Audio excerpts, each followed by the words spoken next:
Severance is an American sci-fi thriller streaming series created by Dan Erickson and directed by Ben Stiller and Aoife McArdle, with a stellar cast including Adam Scott, John Turturro, Christopher Walken, and Patricia Arquette, who is amazing as Lumon zealot Harmony Cobel.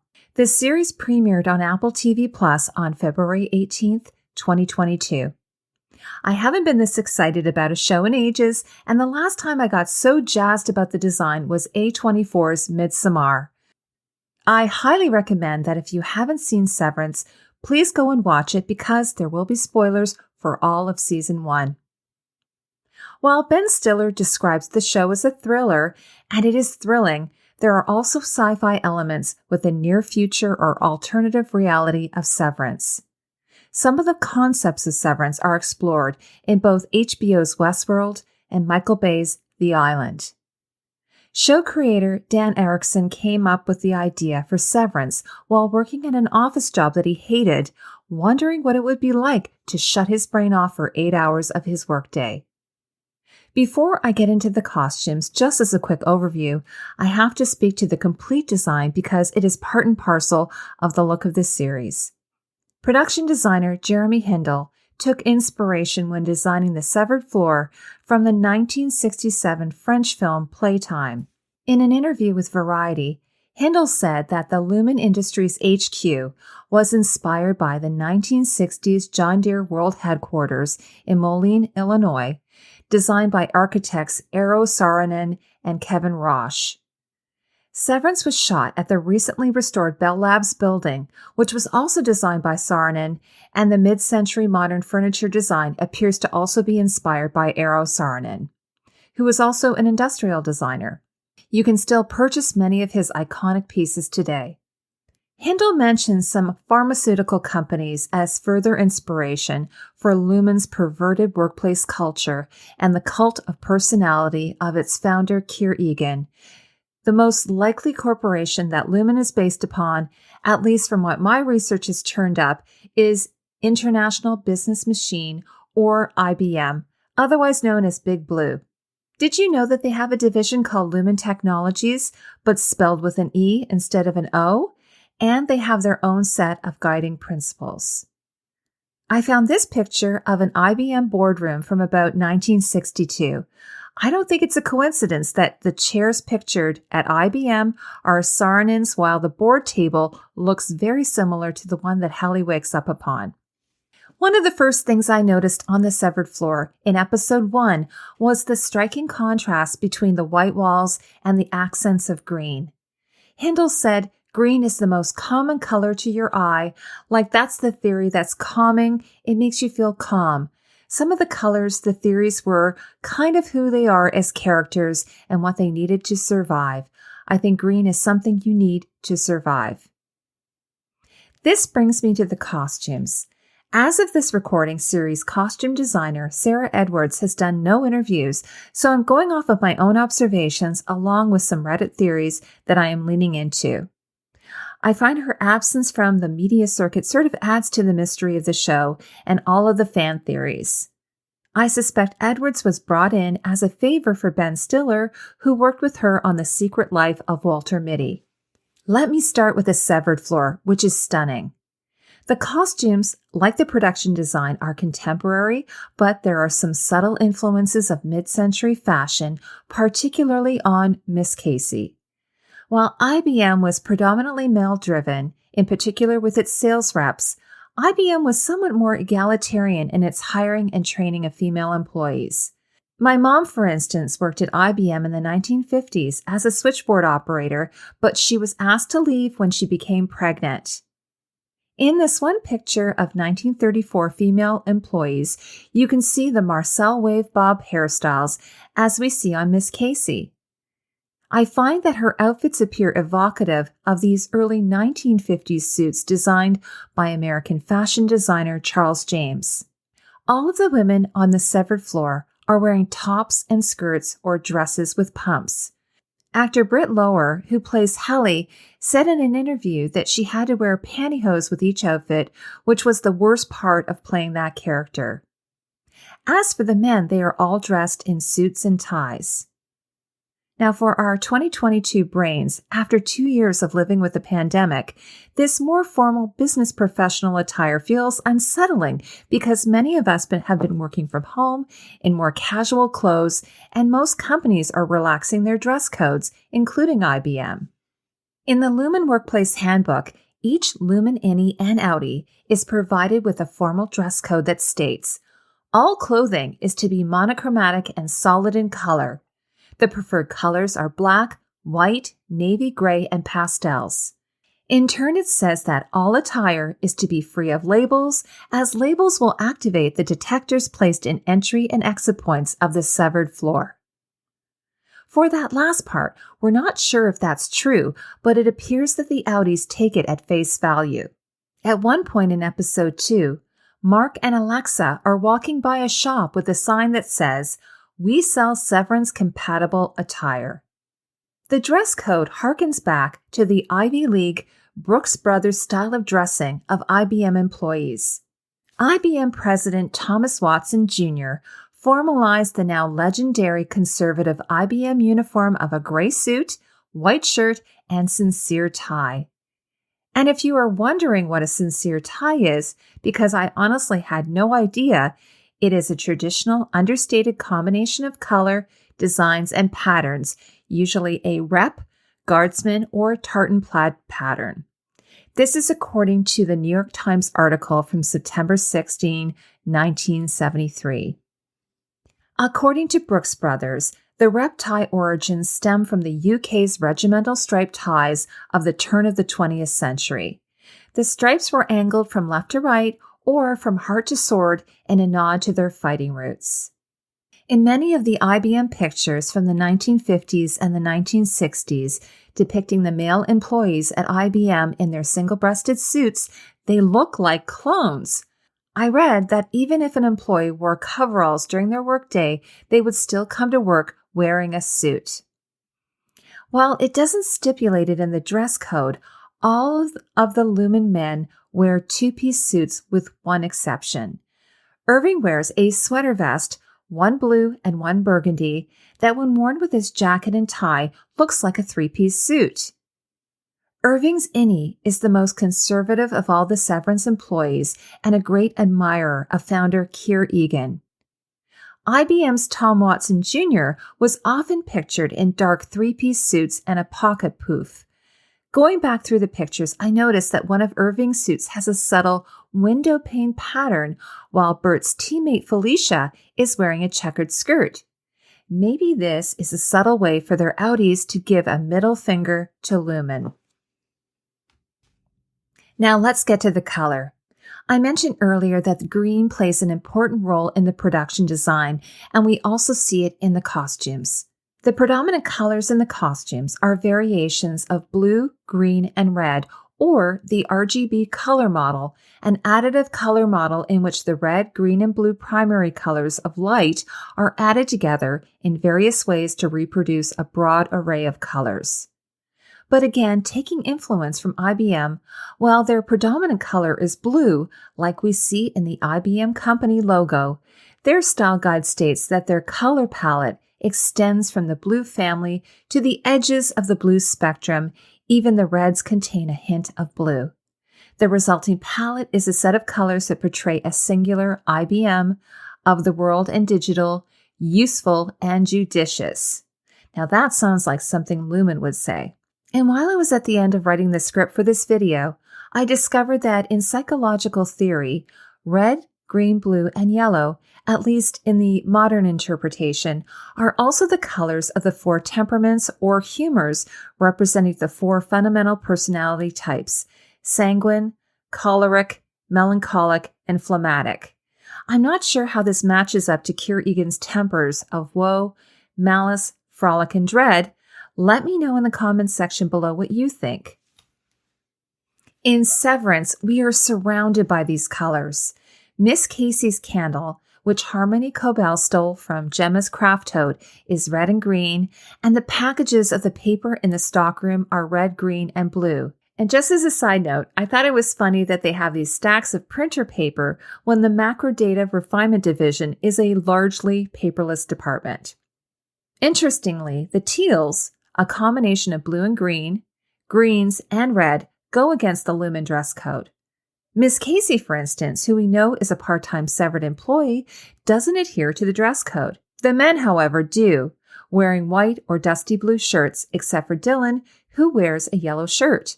Perhaps because he is sanguine? Just a reminder, if you're enjoying this content, please consider subscribing to my channel. The outlier on the severed floor is Supervisor Seth Milchick, who has a 1970s vibe to his look.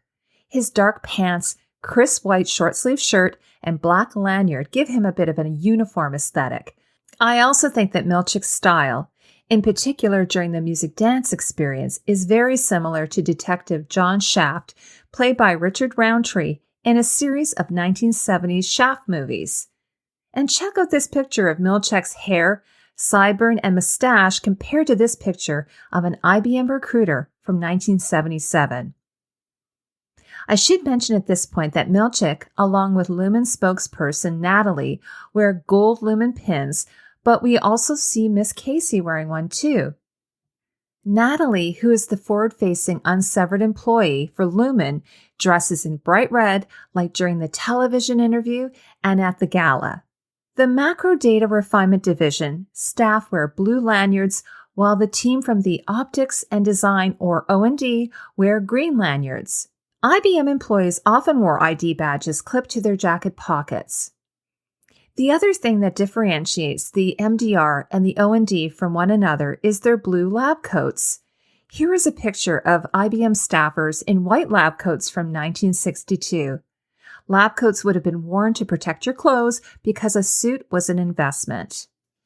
This brings me to Helly, later to be revealed as Helena Eagan. In the final episode, her father, James Eagan, tells her that the original microchip implant was blue and green. She is dressing in combinations of these colors on most occasions, but she does add in some white, brown, and beige. Helly's hair is red, the other dominant color, and her eyes appear to be hazel green. And in the scene where she earns a music dance experience, she is wearing a buttercup yellow dress. Helly has multiple pairs of shoes in a variety of colors, and like all of the Sever women's staff, they are simple and sensible. But her pumps are Marlowe from Apetto in Paris, a high-end brand. Even if she is making 3 times what the average office employee might make, as mentioned in the Lexington letters, these shoes retail for about £295 or $385 a pair. Added to this, her diamond studs, there is every indication that Helly comes from money long before we get to episode 9. But at the same time, I think that Helena is dressing Helly down for her severed part of the day, like out of an episode of Undercover Boss. She's also keeping in mind that she took the severed job as part of a publicity stunt, so she would want to dress in keeping with the other employees with colors that will photograph well in black and white. We only see Helly's outie twice, once when Mark almost hits her with his car, and in the season finale when Helly is awakened in Helena's body at the Eagan Gala. In that scene, she's wearing a black dress with shimmery green and blue crossbands with matching green and blue gemstone earrings. Again, the colors of the original microchip implant. Did you find it weird when her father followed her into the washroom? Let me know what you thought of that in the comments section below. I love Harmony Cobel's dress suits, again in the color palette of blues, greens, and teals, in juxtaposition to her alter ego, Mrs. Selvig, Mark's neighbor, who works at a craft shop in the fictional town of Kier. As an unsevered employee, I'm not sure if Selvig's retro, old, hippie-style outfits are merely a costume that Cobel wears as a means to deceive, or if she naturally dresses like this outside of work. There is some indication that she does have some experience as a lactation consultant. I also think that Patricia Arquette is wearing a gray wig because she is naturally blonde. I will just touch on a few of the other outside costumes. While the show explores a near future or alternative reality, the clothes worn by the outies and the non-severed characters look like today. Ben Stiller told Rolling Stone, Stylistically, I wanted it to feel somehow as stark in its own way and generic in its own way too. To try not to see specific brands, to not set exactly what time we are in. Understandably, Mark's outie looks kind of disheveled and not as polished as his innie.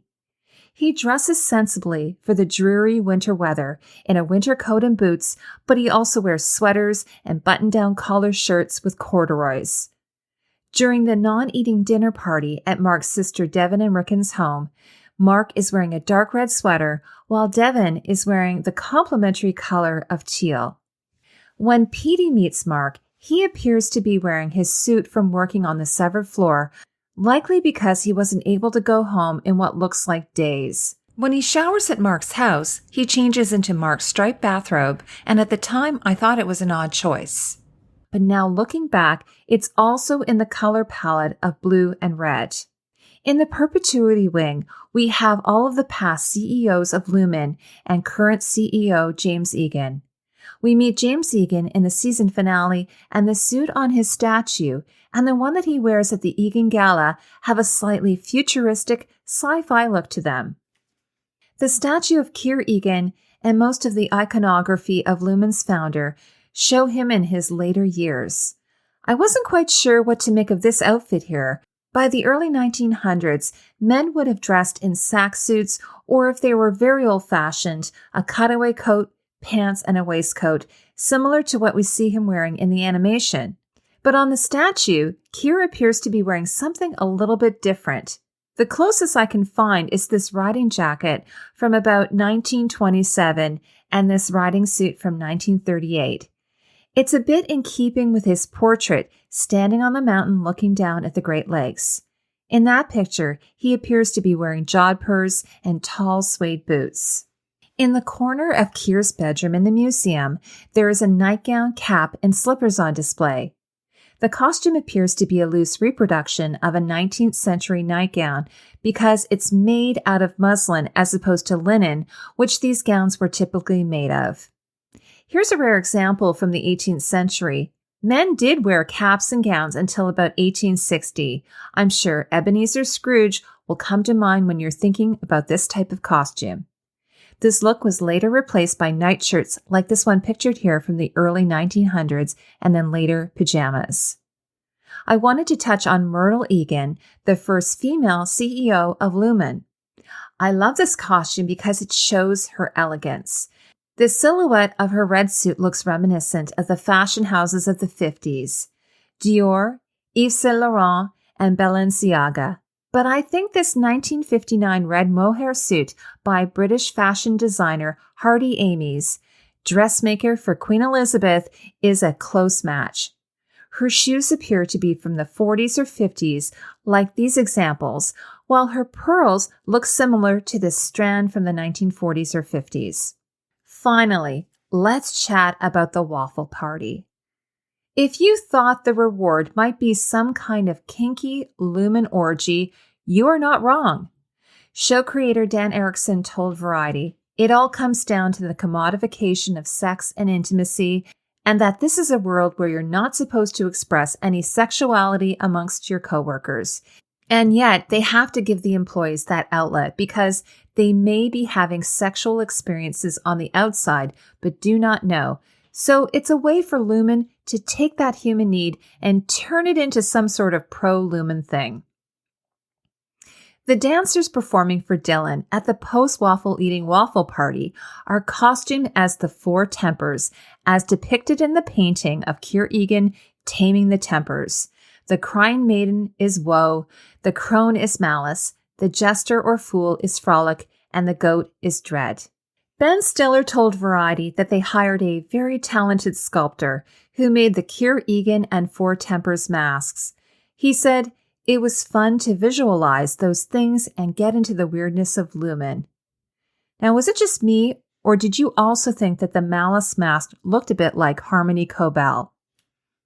Aside from their masks, their costumes have this kind of retro kink factor, something you might see at a 1960s key party.